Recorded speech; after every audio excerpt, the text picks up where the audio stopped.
Welcome to Beyond the Business Card podcast. So I'd have to drive, 20, 25 minutes to get to practice, start at 6 a.m., just absolute like torture training for an hour and a half. And then I would just shovel food into my mouth, basically, consume, like 2,000 calories right there. So by that point, by like 3 o'clock, I've already trained for 4 hours, gone to 3-4 hours of class, and had driven to that. And all my other teammates, they would go back to their apartments and take a nap. So I was really physically burning myself out. And I thought about quitting so many times. I don't see an alternative to just not doing this. I wanted to build a training application for swimmers. It didn't exist in swimming. It existed in every other fitness discipline, but not swimming. And I felt like I was in the perfect position to build this thing. Because I quit my job when we didn't have any revenue coming in.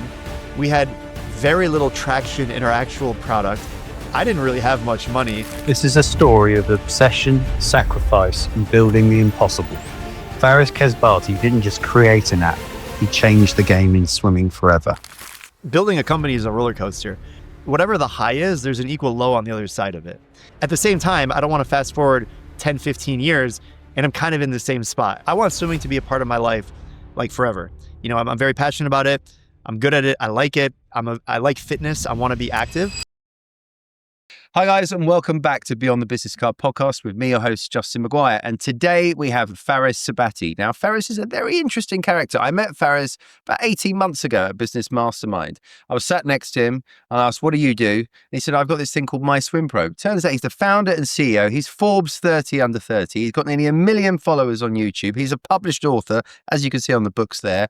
The man is super interesting and we had to get him on the podcast to share his story. So I hope you enjoy today's episode. Fares, tell us all about yourself, sir.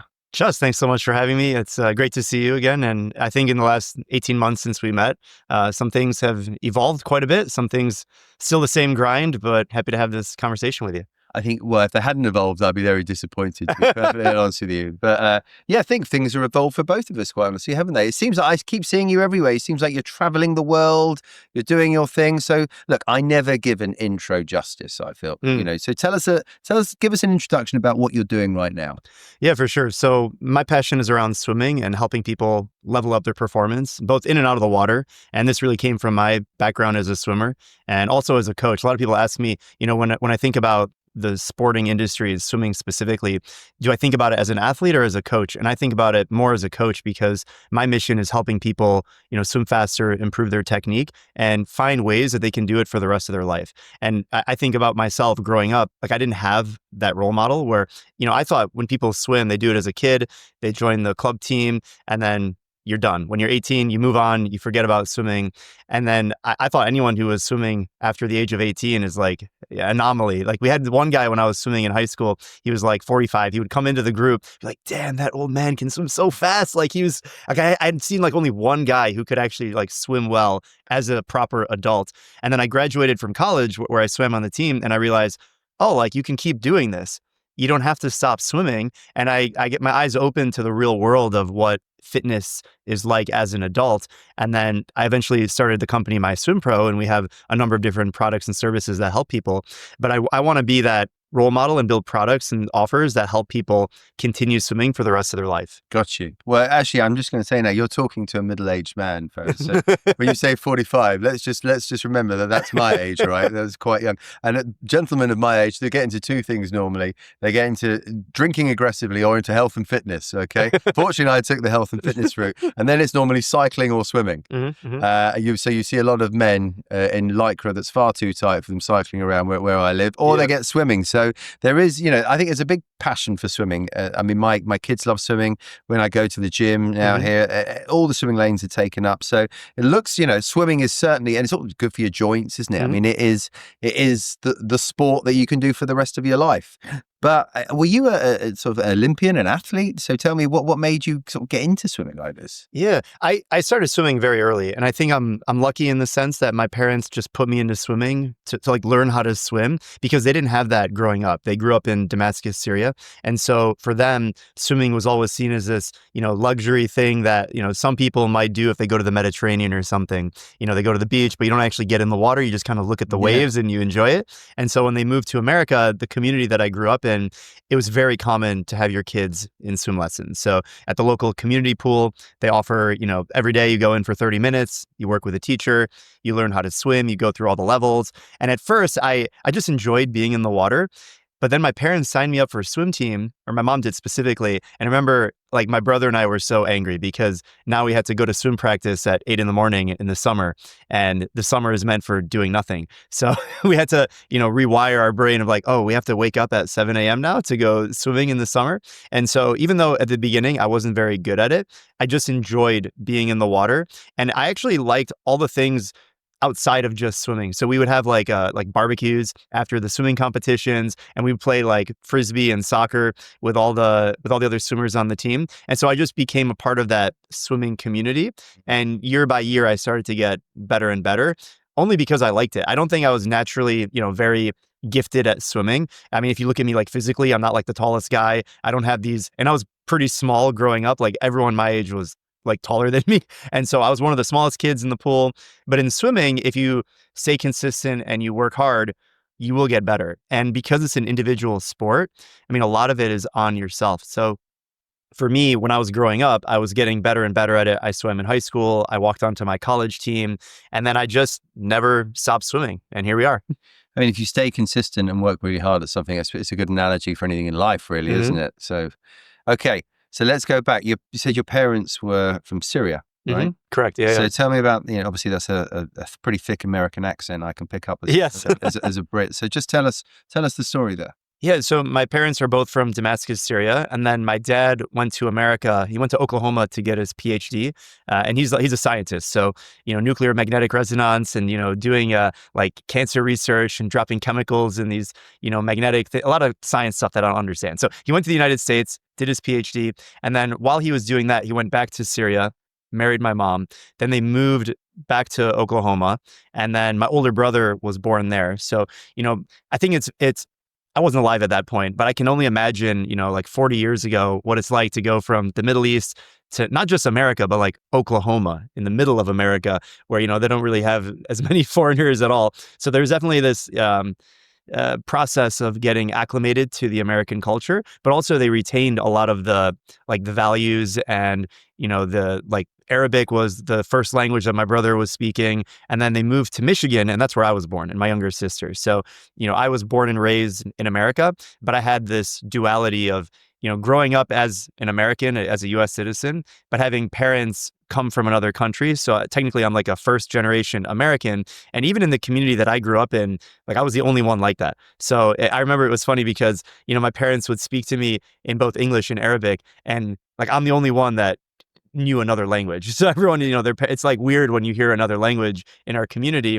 Now in Dubai, it's very different in this kind of environment. But in America, it's still not that common to have people who know multiple languages. And then even like the snacks that my parents would pack for me in lunch. And so like I would have like different food, and like I would have like hummus, and it's like, what is that stuff? The kids would look at some of the food that I would get. Everyone has like a peanut butter and jelly, and my peanut butter didn't look like their peanut butter. It was hummus, right? So to have these different things, that was really an interesting dynamic growing up. But I do value it because I got the best of both worlds. I have like, the Middle Eastern background, but also the American mindset and cultural awareness that comes with that. And so now I travel a lot, and I get to, pick up these different things from all over the world. But I do think it was powerful in shaping who I am today. Was it in those days when your parents moved over 40 years ago? It's obviously a very different climate world today, but was it quite common then for folks from Syria to move over to America? I don't think so. I think they were, I don't want to say pioneers, but there weren't that many people that are moving. I mean, unfortunately, the Middle East has had lots of like global tension and conflict in that part of the world specifically. So people would try and move for potentially seeking a better life, or, educational opportunities. That's normally the main reason why people would move. And so that was a big part for me, of pursuing education. And so, I have a brother and sister, and they both have master's degrees. I do not. And so I'm like the odd man out in that regard. But, we went to university. My brother and sister went on to continue to get more degrees. And I went the entrepreneurial route, but definitely education was something that was really important, especially with my dad having a PhD and when eventually working at a university. So he retired recently and he was in school his whole life, basically in academia. And, for me, I went a different direction because the entrepreneurial world is very different than being in academia. Just the mindset and everything is just very different. So I do think that's been an interesting dynamic over the years. Gotcha. Do you think that your brother and sister, because they've got lots and lots of degrees and no doubt initials after their name, do you think the fact that they went so deep in getting degrees, they sort of gave you the room to breathe and room to be an entrepreneur? Your parents perhaps felt that box was ticked for them. Potentially. I think when I started my company, they thought that I would still go back to school, get a real job. Like there was very much that typical entrepreneurial story of like, okay, that's cute, but like go get a real job. Eventually you're going to have to go work for a bigger company. And so even though I would say my mom is very entrepreneurial, like the way she thinks about things and wants to create, she's very much a creator. She's an artist. So whether it's painting with her hands or, simple things not simple, but things that you have to acquire these skills that they're not going to teach you in school. That was really her. So I have the creative side from my mom, and I think the analytical and scientific side from my dad. And so I do think there was pressure you should go back to school, you should get an MBA, you should go down that route.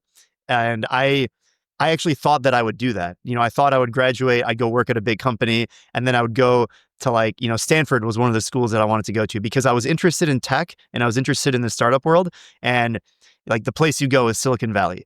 And so the best school where all the startups, everyone went to Stanford, basically, it seemed like. And so I thought that's what I would do. I would go and get an MBA from there and then somehow start a company. And this was when I was like 20 years old. I didn't know any better. And so now I'm happy I didn't do that and I'm doing what I do now. Are you the youngest? I'm the middle child. You're the middle child. I'm the middle one. So the one screaming for attention.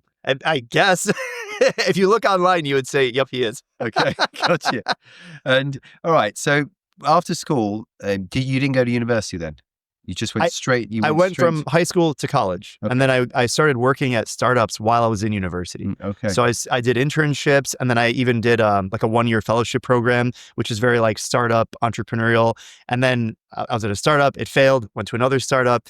And then I started my company while I was working at this other startup. Okay. So did you finish university? I did finish university. And what's crazy is so I went to school 4 years. I was initially an econ major. So I was going to major in economics just because I was kind of like a nerd for, I think more so, I liked the macroeconomic stuff of, how does the world work? But then it got really into theory. And so I was taking these classes in econ and I'm like, what's the point of this? I couldn't see myself doing anything with this and I didn't want to be a professor. And I think the way the curriculum at my school was going for an econ major was you're going to go and be this economics professor or I don't even know where it was going. And so I decided to change. I went from econ major and I transferred to the business school. And the irony is half the reason I transferred to the business school was because it looked like they had the best networking events where they had like food and stuff. So I'm like, well, it looks like they're having a great time. So I may as well, show up to these events. So I transferred to the business school. I ended up minoring in econ because I had enough classes. And then even when I was in school, like my last year, I sort of checked out. Like I was so separated from what was happening in the classroom with what I was seeing in the real world because I was working at these startups. And so I felt like I was learning so much more just like actually working with the founder, like building something. I mean, they were the ones building. I was kind of useless at that point, but it was cool to see that. And then when I think about the classroom, it's like, what the heck is going on here? We're not doing anything useful. I don't see how this is going to apply. And so I did finish the degree. Like I was a good student, actually. Like I got good grades. I showed up to class. But by the end, it was really more of a just formality. Like, I guess I need to finish school because it'd be silly not to at this point. And then I was really set on more entrepreneurial things that I was pursuing. But that takes a tremendous amount of work ethic for a student to most students that I know, most students that I've spoken to, or a lot of people that I've spoken to who've gone to university, interestingly, not many really talk about that as a valuable time, which is quite interesting. But most I've spoken to sort of talk about being quite a hedonistic experience, right? Where they lose themselves, they sort of, they the first taste of freedom, okay? Whereas you seem to have taken a completely different angle. So there's some sort of deep-rooted work ethic there that's going to plow into you straight away. Yeah. Where do you think that came from? Yeah, I think it was I think it was two areas, actually, if I reflect back. And I think as time goes on, I reflect more and more. But I would say two areas. So one is the way I was raised and just seeing my parents working hard. Maybe it's because they were immigrants to a new country. And part of it, actually, the more I think about it now, is so the community that I grew up in was a relatively affluent community. And so I think we weren't like poor, but we were not as well off as a lot of the people in that specific community. So I could always see like my parents were like working really hard just to provide for us. And, my dad had like another consulting job in addition to the academia job. And my mom was always volunteering and just being really involved. And so I saw that and I thought, well, that's how you have to do it. You have to work really hard. You have to commit, sometimes to the point of like not working very smart. So I saw my parents putting in a lot of work that maybe they didn't have to do, but it was just this mindset of like, just work really hard. So I think that's one area where I saw work ethic. And I thought, well, that's how you do it. The other area is actually when I walked onto my college swim team. So, I wasn't good enough where I was just like recruited and, had this scholarship. I had to try out for the team. And that was one of the hardest experiences of my life because it was a training level that I was not used to. And now you're going to a new training environment where you're training 25 hours a week, just torturing your body, which is more than I'd ever trained. And then you're in a new academic environment. So now you're in university, which is different than high school. So now you're more accountable to your own schedule and you're picking your classes and stuff like that. And I started coaching swimming all at the same time. So I had 3 new experiences that all started when I was 17. And a lot of people don't know this. I was a commuting student. So I was living at home and I was driving 25 minutes into the university. So my typical schedule was wake up at 5 a.m., eat a quick breakfast, and then we had practice at 6 a.m. So I'd have to drive, 20, 25 minutes to get to practice, start at 6 a.m., just absolute like torture training for an hour and a half.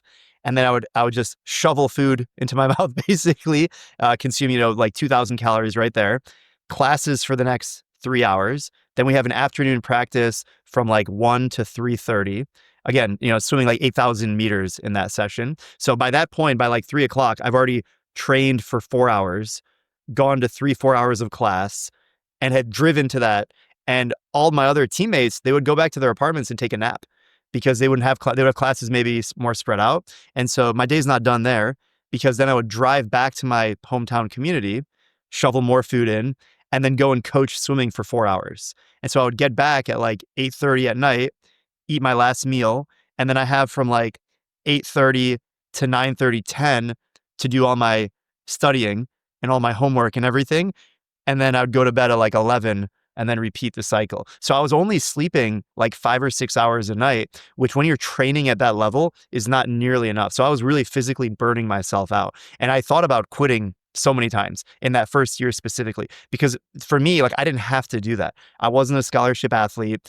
I was new to this college swimming thing. I liked swimming and I was passionate about it, but I didn't need to put my body on the line. And I just felt like I wasn't swimming as well as I wanted to. Like from a performance perspective, especially knowing what I know now about swimming, like I was just not recovering. Like I was just burning my body out. And so and if anyone listening can imagine, if you train 25 hours a week at a very high intensity, and then you have a job where you're working 20 hours a week and you're a full-time student and you're commuting to all of this, which is not normal for a lot of college students who are doing that, it takes like a mental and physical toll on your body.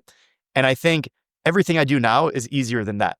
Like no matter how difficult my schedule gets now or what the challenges are, I think about those 4 years, specifically that first year, and like literally nothing I do is harder than what I was doing at that point.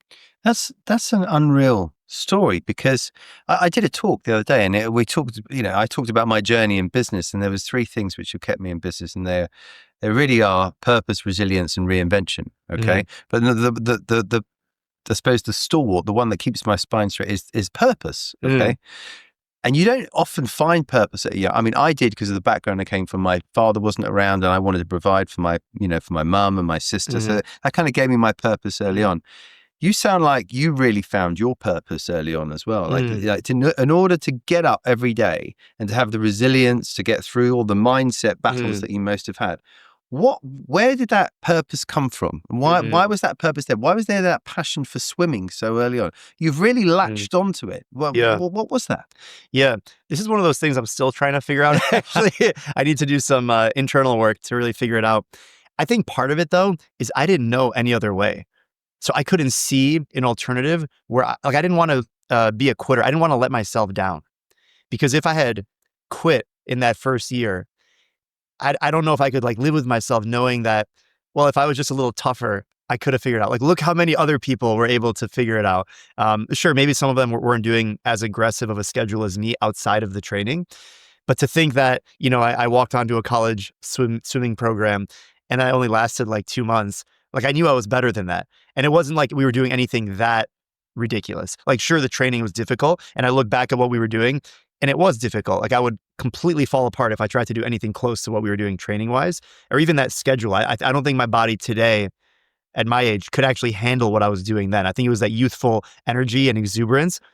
Part of it was just not knowing any other path. Like, this is the only way that I can go. I don't see an alternative to just not doing this. So I do think there was the passion for swimming that I latched onto, but I do think there were no other alternatives. So I had to commit, because I made a commitment to myself that I would pursue this thing.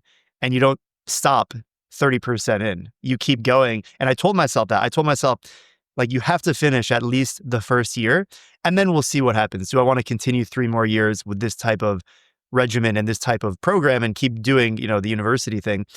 But I decided, hey, let's do the first year. And the first year was really the hardest. I really came into my own starting in the second, and I started performing better in swimming too. I started getting better. And then by the time I was a senior, I was captain of the program. And I felt more in that, like, I had grown into that leadership role.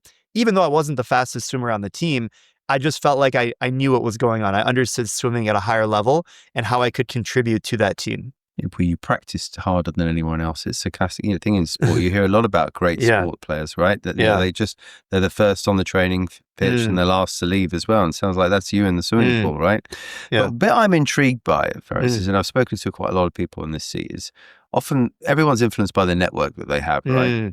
Now, what network were you keeping at that age? Because I can imagine college, university, there's a lot of bad influences around you, right? There's a lot of people doing very different things to what you've just said there.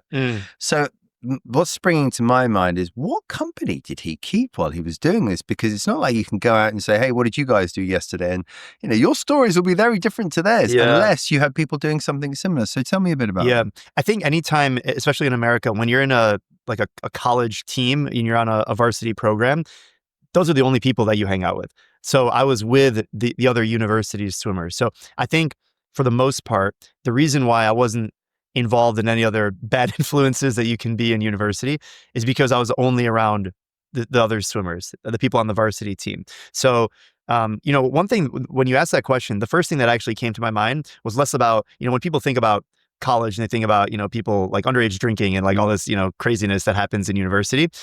I didn't think about that first. When you asked that question, the first thing that came to mind was the other swimmers on the program. Like, where did they come from? Because a lot of the people on the team that I was in and the university I went to, they came from not as privileged backgrounds. So they came from like this was their chance to go to college. So they weren't going to screw it up type of thing. So they were really committed.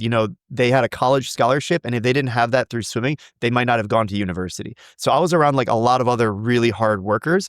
And this was my first exposure to international swimming. So we had a ton of people on our team from different countries all over the world. So it was similar to them. It's like, this is their chance to come to America and get an education and swim on an American university. And for people who don't know about like swimming, America is the best country in the world by far. So if you want to be good at swimming at an international level, you go to the United States and you go to university there. And that's where you train and that's where you learn and network and pick up those skills. So when I was in school, like that was from day one. It's like, we had someone from Sweden, we had someone from Portugal, from Brazil, from Spain. So I started meeting all these people from all over the world, and they bring a different perspective.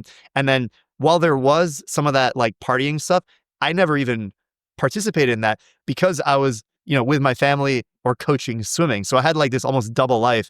And some of the people on the team didn't even know I was doing that. They were like, yeah, why didn't, Fares go to this like social thing that they had going on? because I was coaching swimming at a different pool on the other side of town. And so I grew up with this like athlete perspective as a varsity swimmer. And then also as a coach. And, when we started the conversation, I mentioned that coaching really has what is defined like a lot of what I do today, less so my perspective as an athlete. Wow.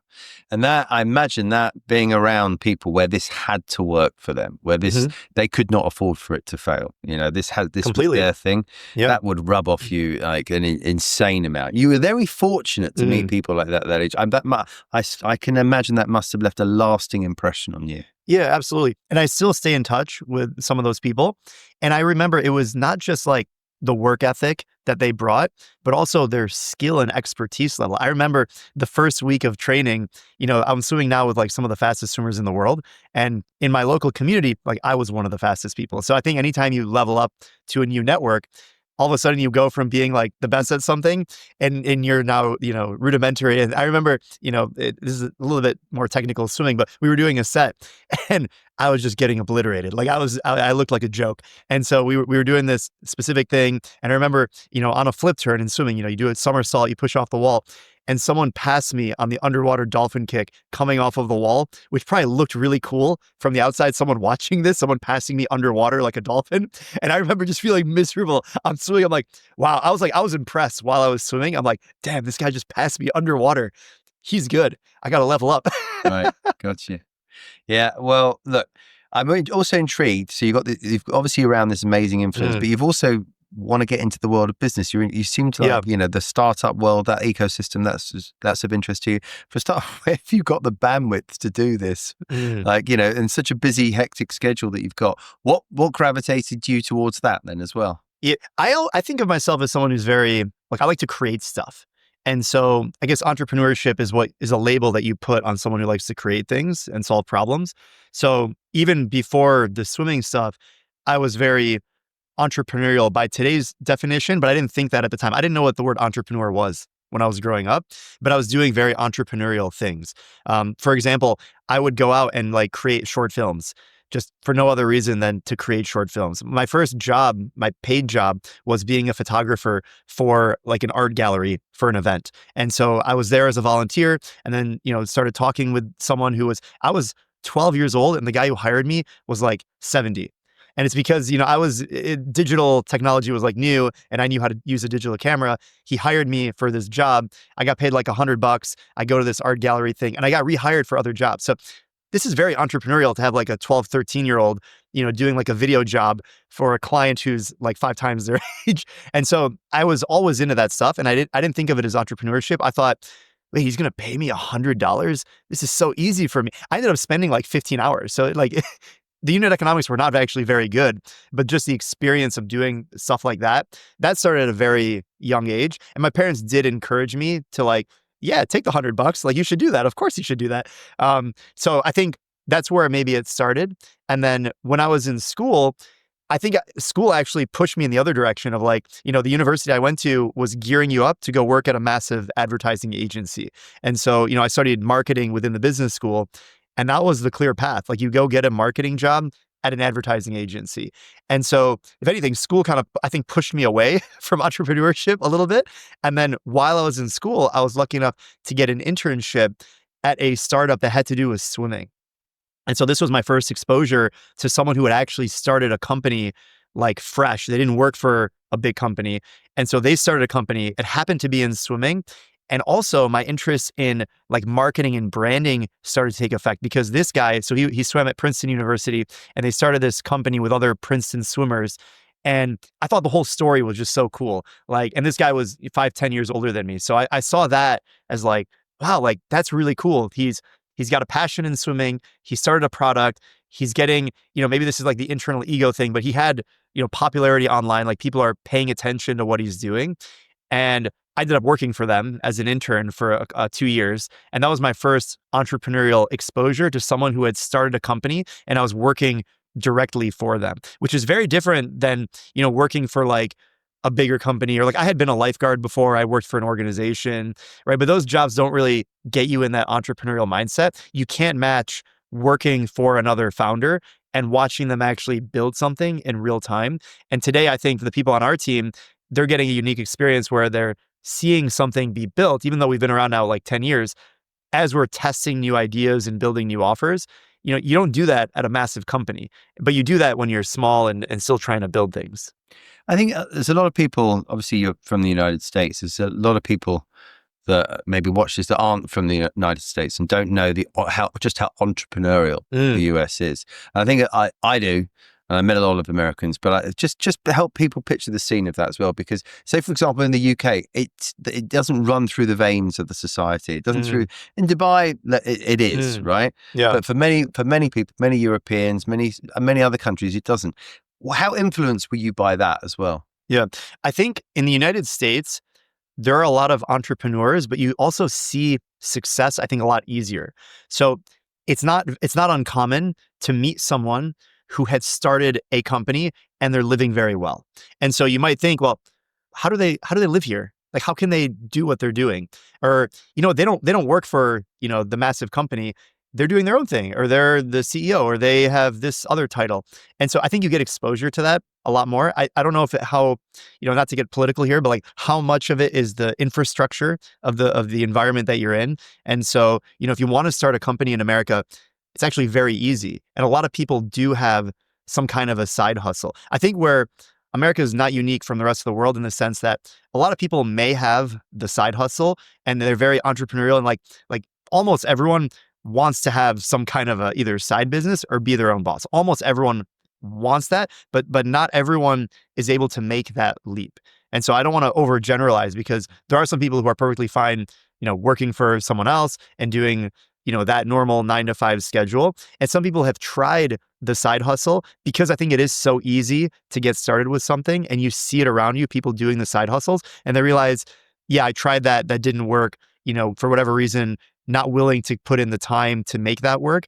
And then they go back to the 9-to-5. So I think for me, what I've noticed in speaking with people all over the world is that in America, you just see the success around you of people who have tried the side hustle or started a company, and it's possible. And I think when you're starting anything, belief is everything. So if you don't believe that you can do it, or you can't see someone else doing it, then you're likely to have less conviction in yourself doing it. But when you see it so accessible in front of you, then it makes it easier for you to take those first steps to actually make something happen. In Britain, there's a sort of sometimes a resentment against people being successful. And it's one of the big differences that I've noticed with American culture, because there they cheer people's success. There people are, even if someone felt, don't worry about it, you gave it your best shot, right? Yeah. Whereas in the UK, it's people want you to fail. It's a very different, it's a real different part of the culture there. But I imagine that must have rubbed, given all the energy that you've got, given everything you're doing, that must have really had a big impact on you as well. Yeah, I think so. I think whether you're in America or anywhere else, in general, people want you to do well. They don't want you to do better than them, though. And I think this is true even in America, because, and I think within America, we can't generalize the whole country, because there are huge differences if you go to California and Silicon Valley, or even New York, and basically the rest of the country. So there are certain hotbeds for entrepreneurial thinking. The most notable is Silicon Valley. Over there, like you're saying, the difference between America and everywhere else is people really want you to win. Like over there, it's how can I help you be successful? We want you to win, because and we encourage failure. We want you to fail more quickly, so that way you learn from it and we learn from it, and then we all can do better. And I think that is actually somewhat isolated in different communities within America. I think, when you're, especially now with online, you can see all of that. And I think it democratizes all of that access and mindset, because now you can, whether you're listening to this or you're watching someone else, you can get some exposure to what that mindset actually looks and feels like. But I do think there is a lot of truth in that, regardless of where you are, there's some part of this innate thing as a human where you want people to do well, but then you feel some level of resentment if they're doing better than you are. And I think everyone has some degree of that. And I think maybe it's more pronounced in some areas than others. I even feel it for myself, and I have to check myself, where sometimes, I'm working with someone, they're doing something similar to me, and they find a level of success that's better than I have in that specific thing. And I'm a very encouraging person, but there's that 1% or something where I'm like, oh shit, what, that I should be doing that. How are they doing it? Not that I want to pull them down, but it's almost like I just want to level myself up, because I know, well, if they did it, I can clearly do it. And so, what am I doing? I need to level up my own skills. So maybe it's not as much resentment, but it's more like motivation. And I think a lot of this is just the way that you perceive the world. And so maybe that's one of the differences of growing up in America is that you have, instead of, 50% resentment, it's maybe like a 10% or 1%. And you see it as motivation rather than how can I pull you down? But let me encourage you, because if you win, then we all win. Got you. I've had similar feelings actually. So obviously in being a podcast host, you sit in front of a lot of successful people, and sometimes it can be quite humbling when the person so opposite you is like, yeah, and we had this business worth $1 billion. You're like, what's it? You say what? Yeah. And also I've attended quite a few business masterminds. I know you have as well. It's obviously where we met. I remember going to one where you had to introduce yourself and say who you are, what your business does, and what your problem is. And everyone went around the room and there was 30 different people. And the guy just before me was like, yeah, my name's so-and-so. I run a Faces YouTube channel. We do like $2 million a month, but we're having some problems. I'm not really enjoying them. I was like, what? I'm next. Humbling, Humbling experience, a humbling experience. Yeah. But actually, when you're in those environments, also you kind of want to know how they've done it, and people are very happy to share, which is great. So talk to me about you and your journey now. So you've left college. We've talked a lot about where, you're grounding, the background that you've had. Tell us about the journey into entrepreneurship from here. Yeah, I think it starts when I worked for that startup that was a swimming related company. So I was working there, I was doing marketing, and I think some of my creativity started to come through because I would make music videos for them. And we would literally, we were like lip syncing songs and doing music videos with the physical product. So we'd be at the pool with my video background, it was a natural fit. And again, this was over 10 years ago. So people were not as fluent at editing videos like they are now. Now you open up your phone, you got edits, CapCut, and you can whip something together. Back in the day, you had to use like real editing software on a computer. And so I started to get more into branding, content creation, and entrepreneurship in like 2012, 2013. That's when I was working for this company. Then I joined a fellowship program, which was a startup in itself. It's called Challenge Detroit. And the framing was you live, work, play, give, and lead in the city of Detroit. And this is when the city of Detroit had just came out of the largest bankruptcy in American history. And the automotive industry was there, the great financial crisis. So clawing their way out of that. And the whole point of this program was to change perception about Detroit and that you can build something here. And so I was a part of this fellowship program. So we would do nonprofit consulting and branding around the city of Detroit. And then I worked for another startup while I was, in this program. That startup ended up failing halfway through the program. And I learned a lot about what not to do. I think, like we were saying, when you're in these environments, you learn what you shouldn't be doing. And then I got a job at another startup through, networking and hustling, again, doing digital marketing, just getting more exposure. And what was great about this company is it was an e-commerce platform, and I was sitting between the CEO and the CMO. And so I shouldn't have been there. I should have been sitting on the side, but it just happened to be the way we would sit in our co-working space. And I would hear the conversations that the CEO was having with the CMO. And in this company, I was kind of useless. I was kind of like just a filler role. I was doing my best, but I didn't really know anything. And these guys were running the ship. These guys were building the company. And I heard what they were talking about. I learned a lot.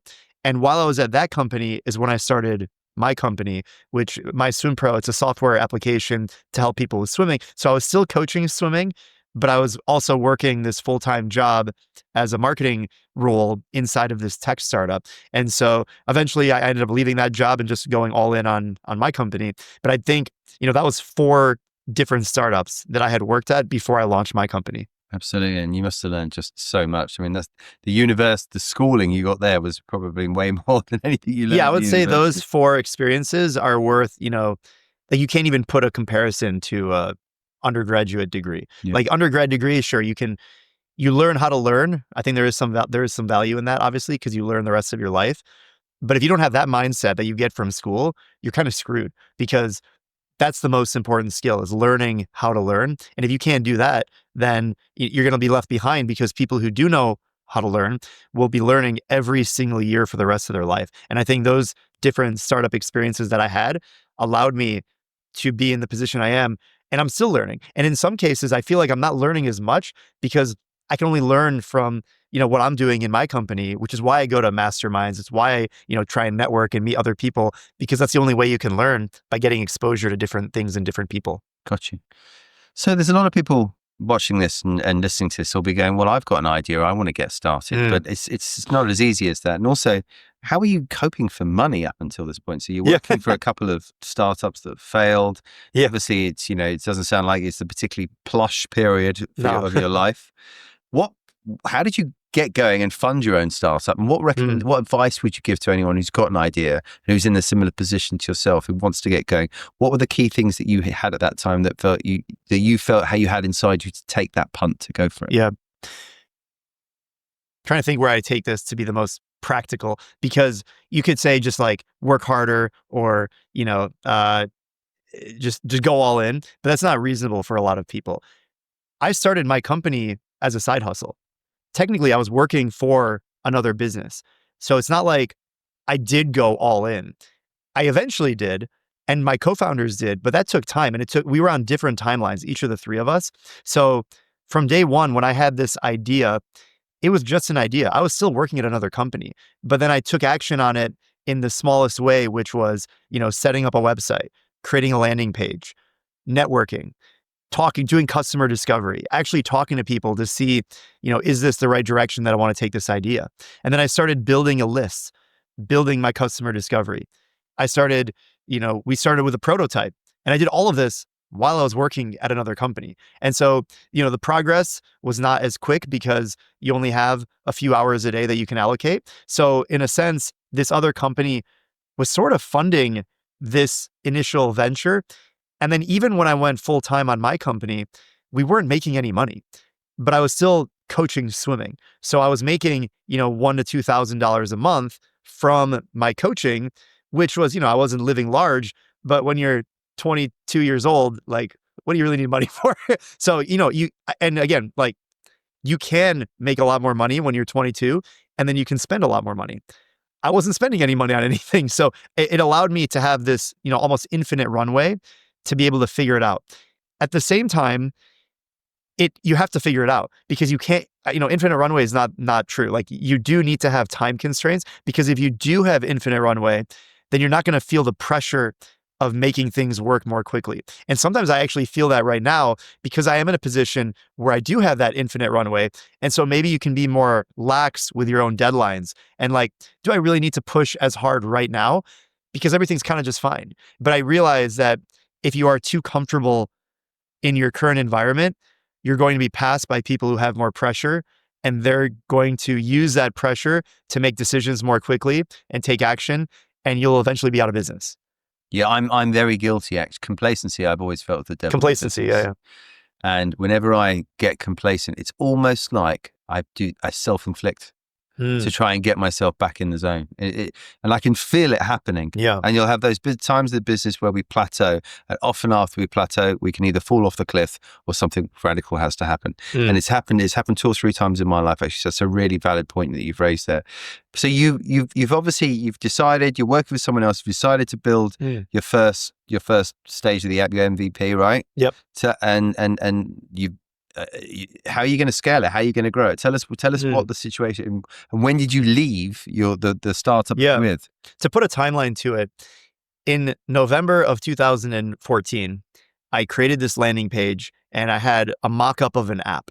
And so this app didn't exist, but this was my vision that I wanted to bring to the world. I wanted to build a training application for swimmers. It didn't exist in swimming. It existed in every other fitness discipline, but not swimming. And I felt like I was in the perfect position to build this thing. So in November, I started collecting emails through this website, and I would use Twitter to drive traffic to this site. So my MVP was not even an actual product. It was just a landing page with different value propositions, and I A/B tested different variants to see what people actually wanted. And so I would use Twitter to drive traffic to this landing page. I had 200 plus emails. I started doing customer discovery. And by the end of November, I had pitched this idea at a networking event, and we built a real functioning MVP. So I recruited 2 other people to join my team. And in a weekend, we literally had the first version of the app. Fast forward just 2 months, and now we have an app in the App Store. And so now we're in 2015. So this was like 10 years ago from now. I'm still working at the other startup. So all of this was happening on the side. And I remember the CEO of that company I was working for Like he knew this was happening because we actually entered some like startup competition. And I'm like, can you vote for me? Now that I think about the irony of this, I'm like, can you vote for my business? And I remember he said something which was so funny. He's like, so if I vote for this and you guys win this thing, you're going to leave now and go work on this company. And like in the back of his mind, like he knew that was the case. And even from day one, when they hired me, like the whole reason why I wanted to work for them is like, I want to work for a startup. Like I want to learn from you guys. I want to see how you build stuff. Like I want to be a part of something. And so the inevitable happened. And so not long after that, I ended up going full time. But the thing is, it's not like it was somewhat irresponsible, but I think you have to be somewhat crazy to take on a new venture, because I quit my job when we didn't have any revenue coming in. We had very little traction in our actual product. I didn't really have much money. I'm 22, 23 years old. I don't know what I'm doing. And so I took the leap of faith mostly out of being naive and not knowing anything else. It's like, well, no risk, got to go for it. Let's see what happens. And so I was the only one on my team that did that.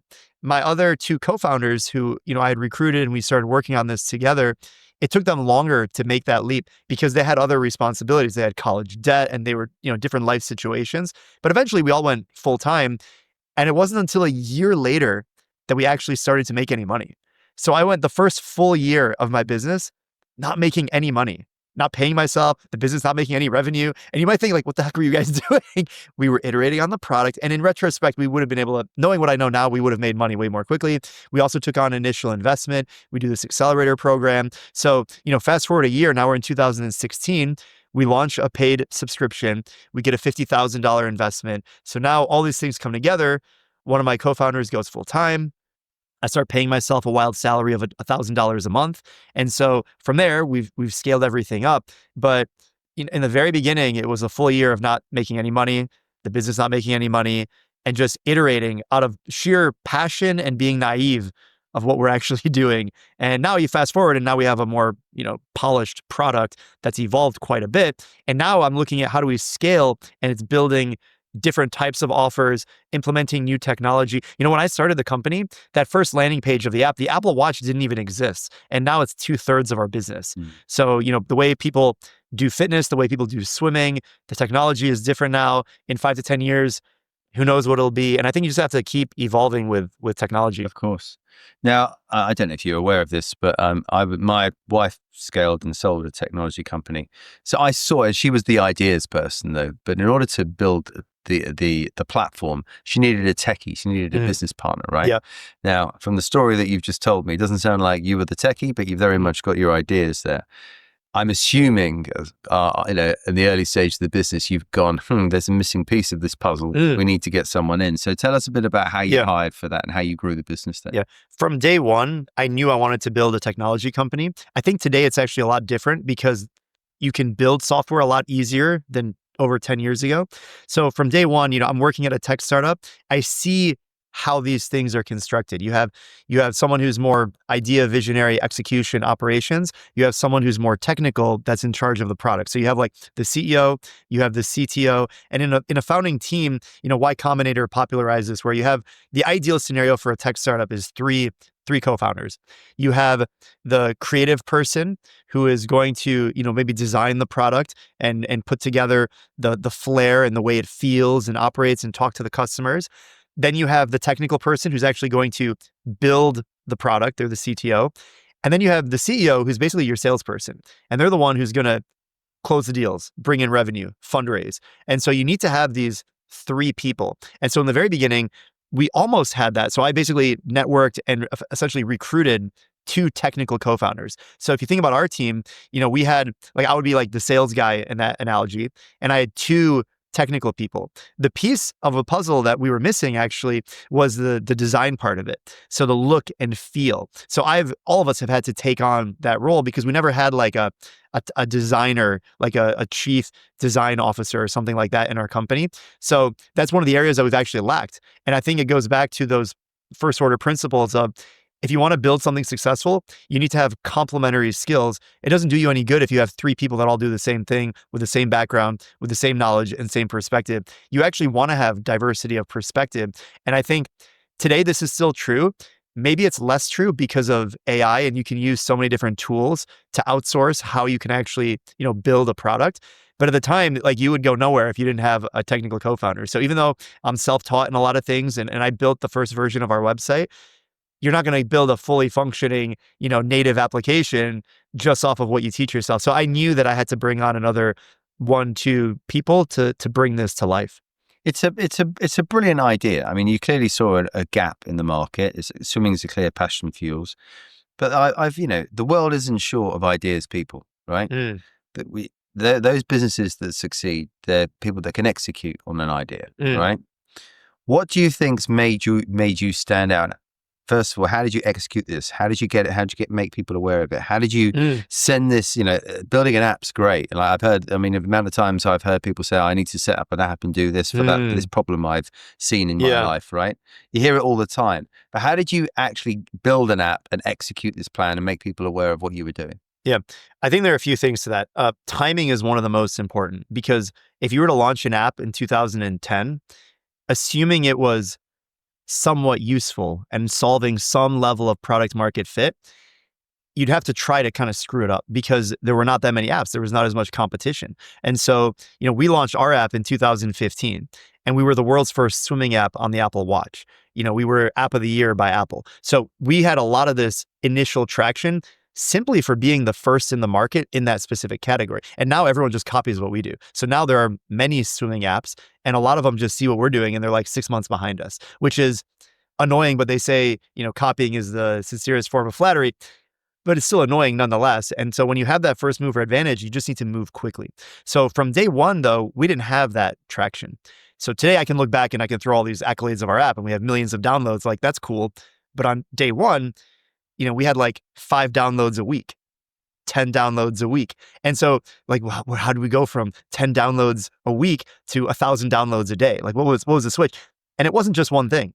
Like in anything in entrepreneurship, you have to itch away at it. And every single day you find a new way to improve. So whether it was building content, app store optimization, figuring out like how to make the product actually better so you get word of mouth. So people actually, the few people who did figure out that we have an app and like, yeah, this is exactly what I was looking for, it was good enough where they told someone else about it. And so I think you do need to have some level of product market fit.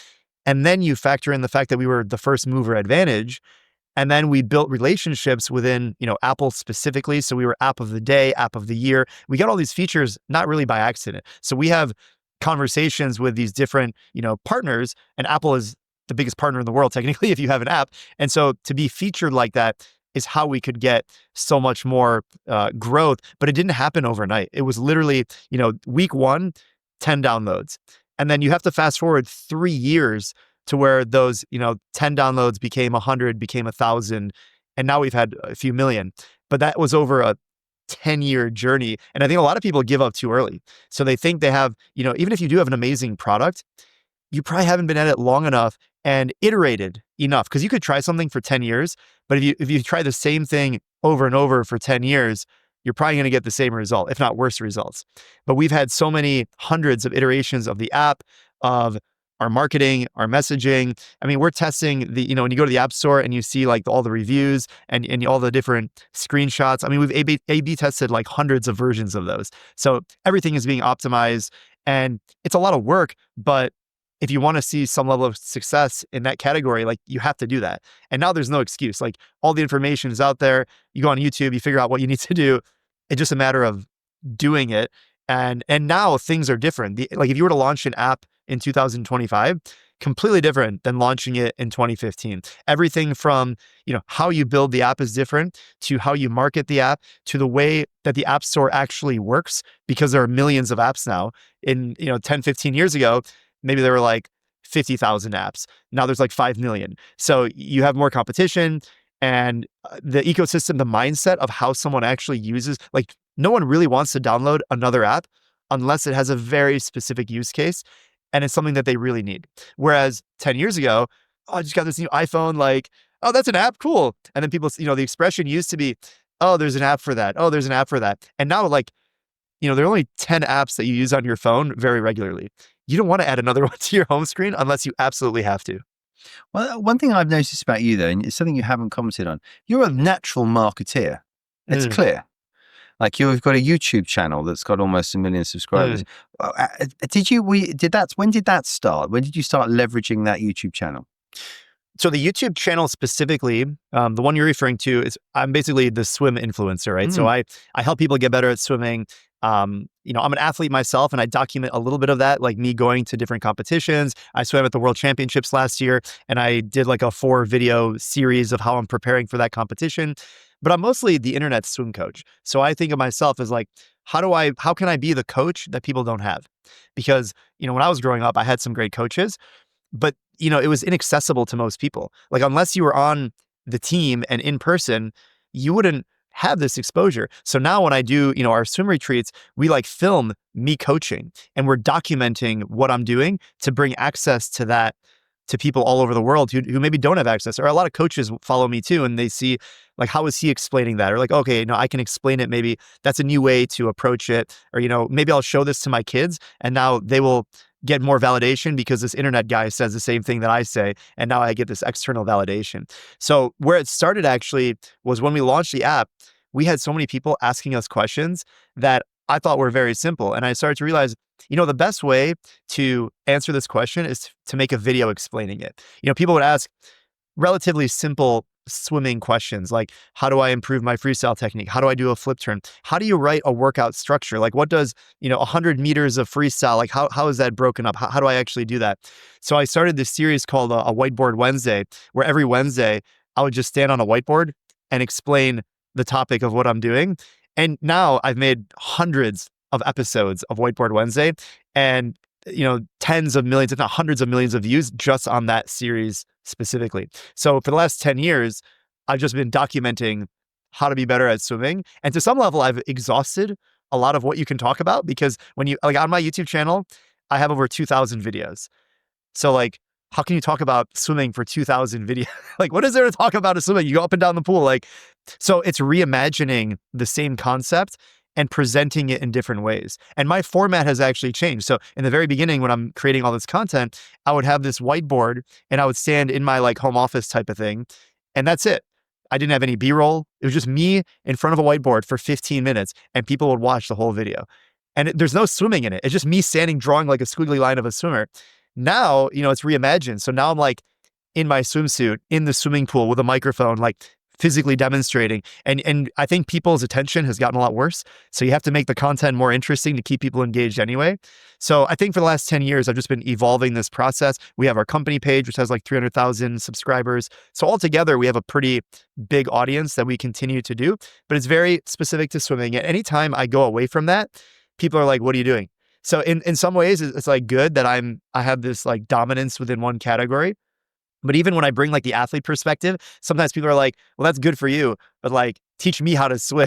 Like, I want to get better at swimming myself. And so I think video is just one form of documenting the content. I've written hundreds of articles on my website, on our blog. So just trying to find different ways to like package the information and then present it. But I think to answer your question, the video stuff started when I was like 12, and I was doing these video jobs for artists in the local community, and they would hire me to do jobs. And so I refined my craft.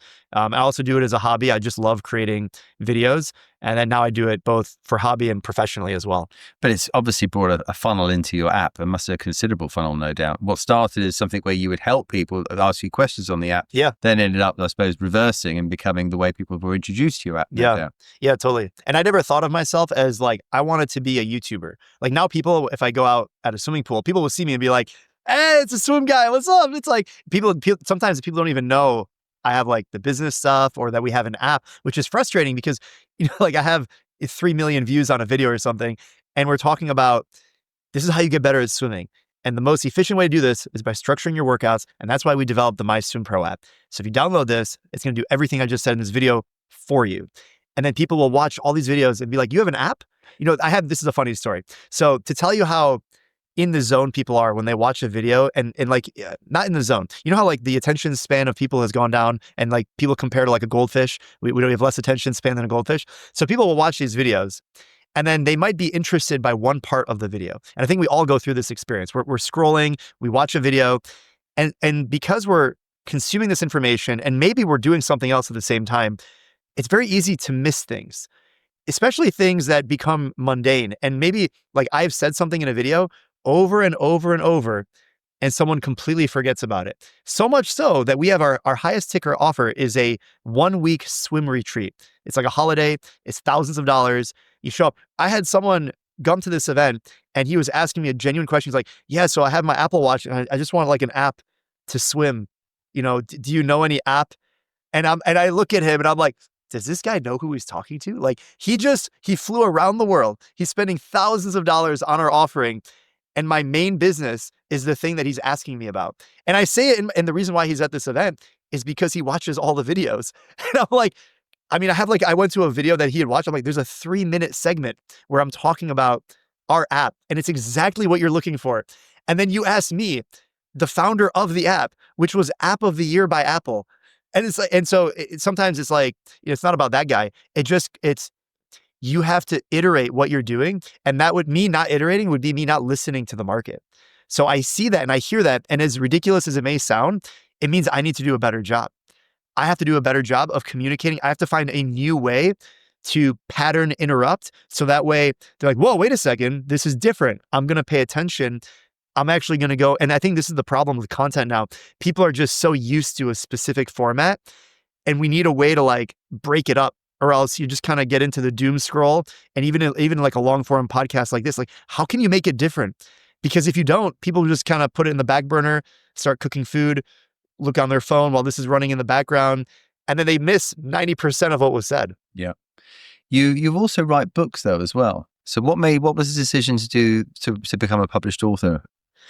I think it goes back to what I said about how do you distribute information. And really my mission is to democratize information. Like I think everyone should have world-class coaching, learn how to swim in the first place. So actually like my newest book, How Not to Drown, came because I realized 1 in 2 people can't swim. And so every time I meet people, I go to networking events, I talk to folks, I get one of 2 reactions. I either get, oh, that's so cool, my kids swim. I learned how to swim when I was a kid. Like, oh, I've never heard someone who does swimming. I've never met a swim coach. Like, good for you. That sounds really cool. Or I don't know how to swim. I'm terrified of the water.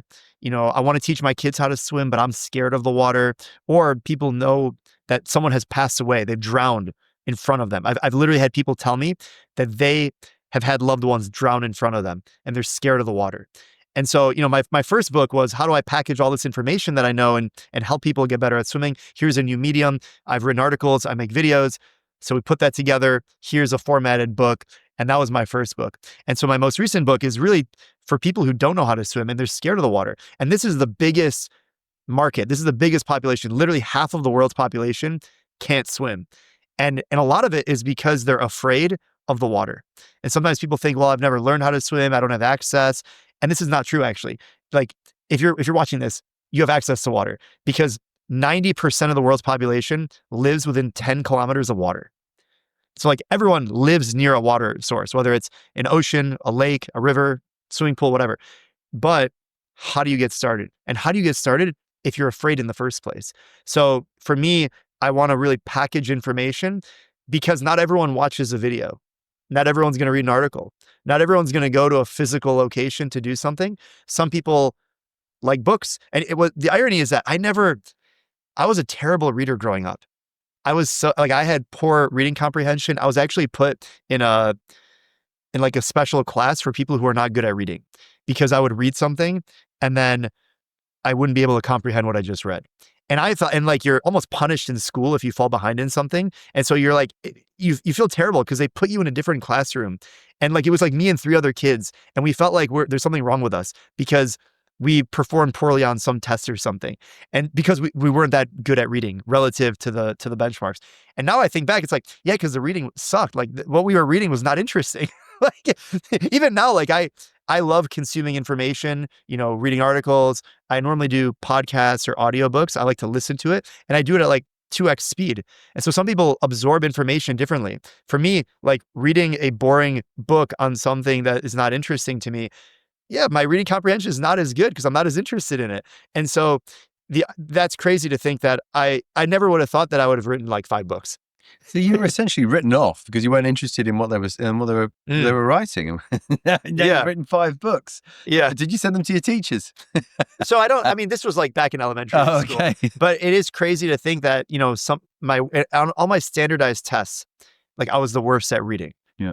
And like I was pretty good actually at like math and stuff. But then when you look at my reading score, I was like below the average and everything. And so I don't think I'm particularly like that good at anything. I just think I've been really focused on doing the same thing over and over and refining my skills and then putting myself out there. And I think the same as a book. I think there's some statistic that 80% of people feel that they have a book in them, meaning that they feel like they could write a book on a specific topic. They just either maybe not motivated enough, they don't know how to get started. And I think now with especially self-publishing and Amazon and all these things, it's actually not that hard to get started. The thing that makes it sort of weird now is with AI, because you can have a book written by AI. So my first book, I'm proud to say, was written before AI existed, before ChatGPT existed. So I actually had to like write every single word. But now there's so many tools that can make it so much faster.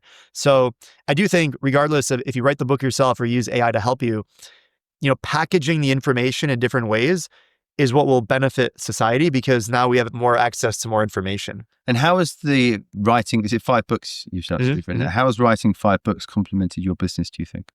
So a lot of it, I think it's 2 things. One is there's some level of organic funnel, because if you go to Amazon and you're looking for a swimming book, you're going to find my book, you're going to maybe read it. And then in my book, I have a lot of insertions about different offers that we have and how you can help. So it's like, hey, here's a book on how you can improve your swimming. What you really need is structured training. How you can do that, this is an application that we built specifically for this purpose. We have our in-person retreats. I have pictures, from Dubai swimming around Burj Al Arab in the book. And, you can come on these experiences and you can do all that through the book. The other thing that I think a lot of the reason why like business people write books is the authority that it gives you. I mean, literally, author is in the word authority. So when you have a book, you're almost given some level of entitlement to authority in that specific category. And so now, I spoke with someone who's like a new client of ours on our high ticket coaching thing. And he didn't know anything about me other than he knew I'd written some books. So he's like, you must know what you're talking about, because you wouldn't have written several books on a category unless you knew. He didn't know I had 1 million YouTube subscribers. He didn't know I've been doing the MySwimPro app. He didn't know my swimming background. He just knew, oh, I thought you're a coach on the internet and you've written this book. That's how I came across you. And therefore, I'm giving you this, whether you deserve it or not, title of authority because you've written this book. So I think you see a lot of business people will write books because of that, because it's a way to package your information. And it's almost like a business card. So, if you're at an in-person event, you can give it to someone, and instead of giving them the business card, you give them a book, which, yes, it has your name on it and contact, but it also has 200 other pages of supporting information that you know what you're talking about. So the other person doesn't even need to read the book. Just by having it, they know this person probably knows what they're talking about on this specific category. Gotcha. Now, talking to you, you're very fluent in the way you speak. It sounds like your journey so far, you make it sound incredible. It's clear that you've worked hard, but it doesn't sound like you've hit many bumps in the road, right? And I know from meeting a lot of founders, talking to a lot of people who build startups, this ain't easy. This journey is not easy by any stretch of the imagination. What was the toughest part of the business that you've had? Like, tell me a bit about the journey and the struggles that you've had to go through. Yeah, building a company is a roller coaster. So even though it may come across like, oh, you figured everything out, whatever the high is, there's an equal low on the other side of it. I think for my journey specifically in building MySwimPro, the biggest low was COVID, because, some businesses actually accelerated with COVID. We were, in the category of like a physical gym and like a restaurant. We were almost forced to close for business, because when COVID happened, all the world's pools shut down. Our product is for people who swim in pools. So there's no reason to start or pay for a subscription when you can't go swimming. Like, it's imagine, you have a Netflix subscription and I took away your TV and your phone and all access. Why would you have the Netflix subscription? So after a certain period of time, you're going to cancel your membership. You're not going to renew. And so the longer COVID dragged out, and like the second wave of COVID and third wave, it's almost like I want to block that period of my life out. Like, we were trying to figure out, like, what are we going to do? Because if you look at our numbers, it would just like fall off a cliff. And I just hired 3 people in March of 2020. And it's like almost the worst time you could bring on new team members. One of them is still with our team today, over 5 years later. But to think that, okay, we're on this incredible growth. In 2019, our growth of subscribers and revenue, it looked like the stuff you see on TechCrunch, where like our numbers are going off the chart. We had like a little rocket ship, we're going to the moon. And then 2020 hits. And that's why I hired people. We were looking at raising more money, and like we had all these things planned. COVID happens. I'm relatively young entrepreneur. Like I've never been through anything like that. And I want to think like, how do I make this business survive? Because I don't know how long this is going to last. And then you go on the news and everyone's like, this is the worst thing in the history of mankind. And like, we're going to be shut down for years. And it's like, well, we have this much money in the bank. We're going to be losing this much every month. How do I fill the gap? And we started like, in retrospect, we were scrambling. Like I should have kept my composure a little bit more and been more patient. But in the moment, you're just like urgency, like I got to figure something out. And so we made a lot of decisions that we probably didn't need to do. We did a lot of like almost busy work. And so that was really physically and mentally exhausting. And just, that it lasted for like 2 years. Like we were losing business for like 2 years straight. And then we bottomed in like after the second wave of COVID, whenever that was. And then we've now since like doubled the business since before the pandemic. But that was probably one of the hardest moments because I was trying to figure out, how do I keep this thing going? How do I keep paying our team? And then also the physical exhaustion. It reminded me of when I was in college doing these, 15, 16-hour days, 6 days a week. And that's what I was doing. Like I felt like, every single day was just like a 16-hour day. And, it was just like really physically and mentally demanding. I came out the other side. So, we still survived. And now we've had like mini versions of that, I think, over the years, whether it's, I've had to, lay off people or just kind of restructure things, how we work. We had an incident last year, which was pretty frustrating, not to go into too many details, but, from a financial side, our money was kind of like held up type of thing. And so we were trying to figure out like, oh crap, no more money's coming in. We didn't do anything wrong, but like I still have to pay all these people, and we had just like raised everyone's salaries. So now it's like, crap, what do we do? So I think that pales in comparison to what happened to COVID, and what happened in COVID still pales in comparison to what I was doing in college. It's just different types of stress. And so I think this is all business stress. I think where I'm still trying to mature more, not just in business, but just like in personal life, whether it's, you have like friends who like pass away or just like other, issues that come up in life. That's really where now I'm trying to expand my horizons. And I think business is only like somewhat transferable to that. And both, relationships are also only somewhat transferable to business. So trying to figure out those dynamics. And I think that's the beauty of life. You don't know what's going to happen. You just need to figure it out as you go. Completely. And, I often talk about, I had a bogey year in 2016 when I just hyper expanded my business. But my main revenue stream, which was the bit that was going brilliantly, was my Dubai recruitment business. It was funding all these other ventures that I went into. And then the oil price crashed to $20 a barrel. Well, you've been here, you know that the oil price crashes, it's business pretty hard, right? Yeah. And so I had all these new babies, new businesses, which I actually managed to keep going. But the stress and the people you had to let go of, actually it prepped me for COVID, that in a weird way. So when COVID happened, I was like, well, it can't be as bad as what's happened before. And I already kind of had a playbook because I'd written it from there. So that playbook that you put into play in COVID, that's going to serve you well for the rest of your life in business now. And you're always going to remember, it will be your strength story. So whenever things get tough, you'll go, well, was it that tough? We survived. And you kind of, you get this inner strength from somewhere. Tell me, the way the business looks today, so because we sort of touched on the origin story, we've kind of floated around how we could draw attention to your app. But how's it structured? Tell me a bit about how the app works then. How does it grow as a business? Yeah, so we have actually, I think, 4 tiers and different levels of support that we provide. So fundamentally, we want to help people swim for life. So the way people start is they consume the content, and we actually monetize off that through the AdSense. I've done also like paid promotions as like an influencer. So there's that element of the business. Also has my books. So these are like the lowest ticket offers where you can watch a video for free. You can pick up a book. We have some courses and stuff that kind of gets you started. Then you move into the app. And so the app is a subscription business where for a monthly or yearly fee, you get access to a digital coach. And now with AI, we fully generate training programs. You can sync it to your smartwatch. And most of our subscribers are on the annual plan. And this accounts for about 70 to 80% of our business is our mobile app subscription. So the subscription originates from the iPhone in-app purchase, Android, or on our website. So it's all the same subscription basically.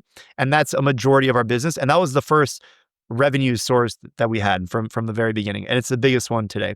More recently, we've looked at how do we expand that offering so we can provide more support, charge more money to provide more value.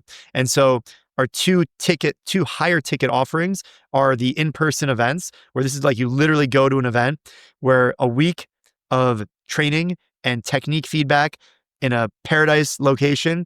And, this is our highest ticket offering. It's kind of like a mastermind in that sense. And then we have our mid-ticket offering, which is our coaching program. And this is for people who, I like the app. It's going to help me get better at swimming, but I just want to talk to someone. I want to get video technique feedback. I want to be able to send you my video and tell me what I'm doing wrong. How do I improve my technique? I'm really serious about this. I want more personalization. So this is called our Swimming Academy. And so between the app, our academy, and our retreat, we provide different levels of support depending on where someone is in their swimming journey and what they can afford. Because our in-person events, you got to fly yourself around the world. You're camped up for a week. That costs a lot more money than just getting started with the app, which is, $100 a year. Very simple. So we have our low ticket, mid ticket, and high ticket. And the goal is to basically flow people all the way through. If they're in that position and they can afford it, we want to provide the highest level of support. Got you. And what's kind of your ideal customer profile then? Mm-hmm. So anyone can swim, but the people that we can help the best are those who swim 3 to 4 times per week, and they're committed to some type of a fitness goal. So it's not just like I go to the pool and I float around in my community pool. I walk back and forth. That's not really who we help. It's for people who are like, I want to do a triathlon, or I've been swimming and I'm tired of looking over and seeing this overweight person who can swim so easily. And I feel so out of breath when I get to the end of the pool. People think that they're in shape and then they try swimming and then they're humbled. They're like, wow, swimming is really hard. And it's a total body workout. It's low impact. You can do it literally every single day. But then why is it so difficult to get better at? And so those are the people that are really looking to level up their skills. They're trying to find some structured engagement. The best example I give people of how does swimming work? Don't you just swim back and forth? Imagine weightlifting. When you go to the gym, let's say you want to get bigger arms. You don't go in there and you start doing bicep curls for 30 minutes, right? It might work to a point, but that's not how you actually lift weights. You do weights by, 4 sets of 10, progressive overload, doing different types of not just bicep curls, but pull-ups and machines and whatever. Swimming is actually the exact same way. You don't just swim back and forth, you break it up. Instead of swimming 1,000 meters, you do 100 meters 10 times on an interval with a certain amount of rest, with a decreasing amount of intensity, trying to hit a certain time.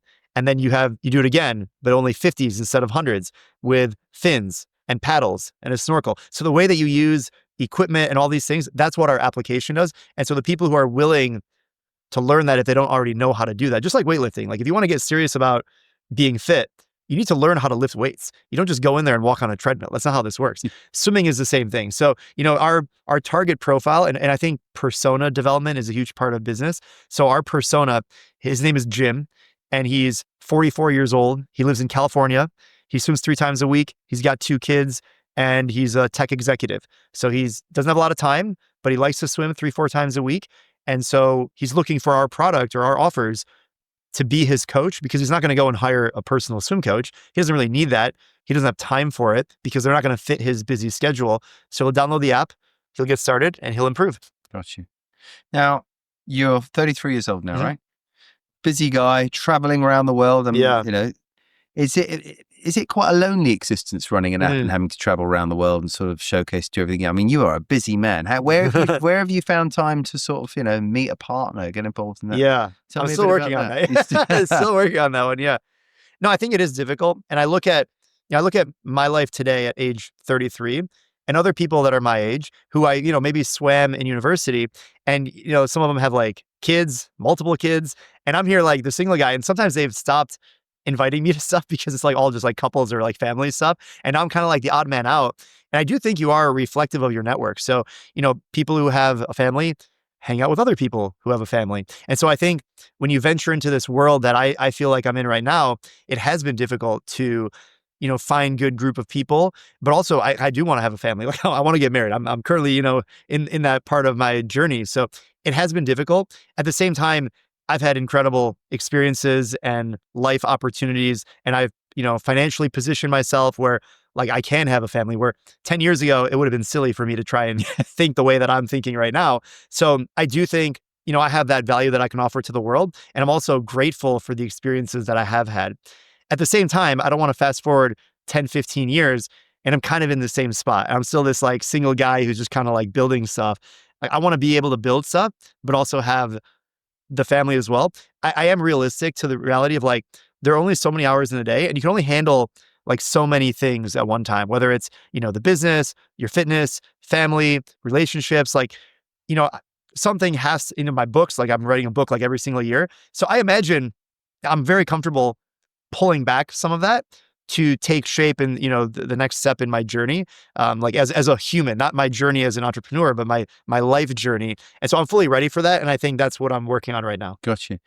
You see, I'm a family guy, an entrepreneur, and I think there's not a lot of us. It's quite interesting what you said that you don't get invited to things, because I feel like I don't get invited to things because I'm so into business. I don't really have much to do. Like when you go to these barbecues, a lot of people have taught, they're in the corporate mindset. They have to take certain holidays because that's they're allowed, and I live a very different life to that, right? And sometimes it's a bit unrelatable in many respects. Maybe that's just where I'm in my stage of life. What's your vision for the business? So you've got, it sounds like you're in a good spot now. I think it's fair to say a comfortable spot. I hope it's not a complacent spot. Yeah. Where do you see this going, Fares? Is you are the swim guy, right? That's your label. Is that forever going to be your label, or do you see yourself moving into other avenues as well? What's interesting is 10 years ago, I never would have thought I'd been labeled as the swim guy. I don't really mind it. One thing that's happened that I wouldn't have never expected is if I go to a big swimming event, like I want swimming to back up. I want swimming to be a part of my life, like forever. I'm very passionate about it. I'm good at it. I like it. I like fitness. I want to be active. And so whether I do that through my current company as a vehicle or just as a hobby, like I think that's going to be a given. What I didn't expect is now that it's my hobby and I've become like internet famous on it, if I go to a swimming pool or like a big event, like I can't exist there as a normal person anymore because I will have people that come up to me. And I think, maybe in 20 years that'll all go away if I stop doing everything. But for the next foreseeable future, 5 to 10 years, that's not going anywhere. And I also see it as like a privilege and also as a duty to serve this community because I have positioned myself in a way that I can provide a lot of value. So my vision for myself is to continue to provide that value. It's one of the reasons why I wrote this book specifically, because I feel that I'm in that position where I can contribute to the world like that. And then for the business, MySwimPro, we're still testing things. We're still trying to grow the business. And so, if we can find new inflection points to grow, that's what we're working towards. If we can sell the business and continue to grow through an acquisition or merger or something like that, I'm definitely open to exploring that opportunity as well. But I'm not married to like the business as that is my identity. And like, if you remove MySwimPro, I disappear as a person. I think a lot of founders that I've spoken to, especially in tech, their entire identity is labeled to the business. And I think for me, I'd like to think I'm more holistic in nature and not 100% married to the business. Even though I am very involved still, I would like to keep growing it. If there's acquisition, if there's growth opportunities, that's going to happen. Otherwise, I'm just very happy, living the current life and building and seeing where that goes from here. I'm sure, though, to date, given the popularity that your app and that you have, that you've had approaches already, haven't you? Just haven't had the right one.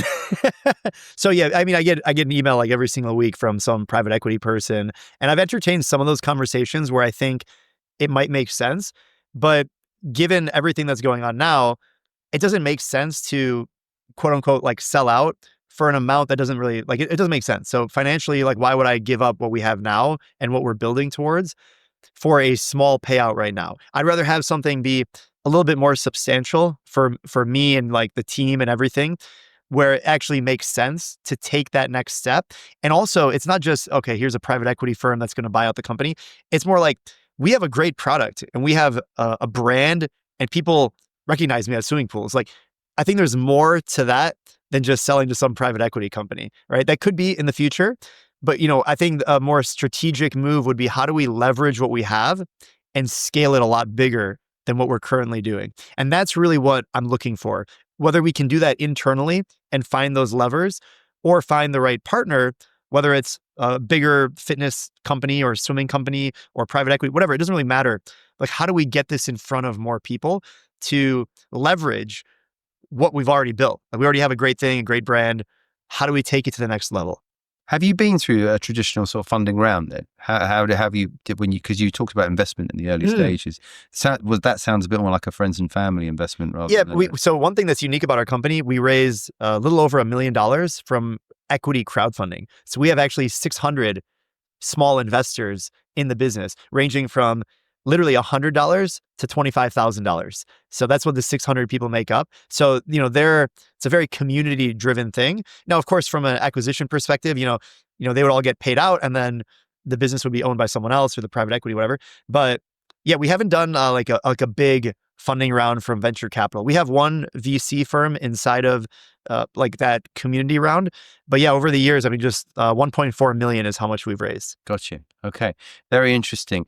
And so if you could give me an idea, you've mentioned the team a few times here. I think for anyone who's interested in building an app and understanding the journey there, just give us a sense of idea, the team that you have, how agile it is. Because you obviously travel around the world a lot. You are the front of house, shall we say. Yeah. What goes on behind the scenes there? Yeah.